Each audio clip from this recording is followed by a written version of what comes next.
સુરતથી સમાચાર 23 વર્ષીય શિક્ષિકાને ગર્ભપાત માટે મંજૂરી આપવામાં આવી। પૂણા વિસ્તારમાં રહેતા 13 વર્ષીય સગીરનું અપહરણ કરી તેને ટ્યુશન કરાવતી 23 વર્ષીય યુવતી ભગાડી ગઈ।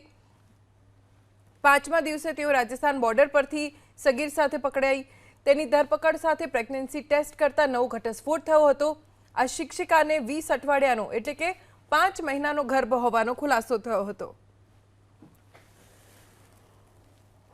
આમાં હકીકતમાં જોવામાં આવે તો જે ફરિયાદી આરોપી ફરિયાદી બની શકે છે જુવેનાઇલ જસ્ટિસ એક્ટ હેઠળ।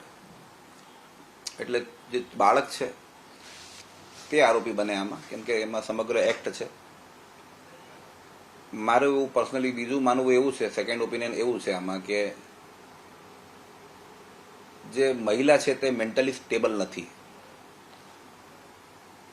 લોકોના વિચારોમાં એવું આવતું હશે કે મહિલા શિક્ષિકા છે તો મેન્ટલી સ્ટેબલ કેમ નહીં, પણ આવા ઘણા બધા ડિસઓર્ડર્સ છે જે આજની તારીખમાં હોય છે। તેની માટે અમે ટેસ્ટ કરવા મોકલીશું, અરજીઓ આગળ બી કરીશું। એમાં હાલના તબક્કે જો એ સ્ટેબલ પણ હોય તો આમાં જે બાળક છે તેની ઉપર ફરિયાદ થવી જોઈએ, પરંતુ સ્ટેટમેન્ટ લેવામાં નહીં આવ્યો હોય છોકરીનો, એવું હું માનું છું।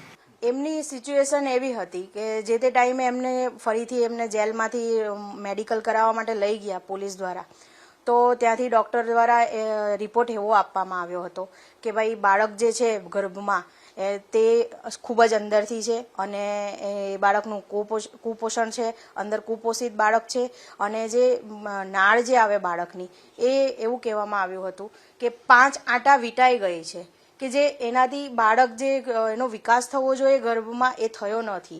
એટલે બાળકની કે માતાની મતલબ જે શિક્ષિકા છે એની બંનેની સિચ્યુએશન ગંભીર પ્રકારની છે કે કોઈ પણ એક વ્યક્તિને નુકસાન થાય એવું છે કે બાળક બચે કે મા બચે એ રીતની હતી।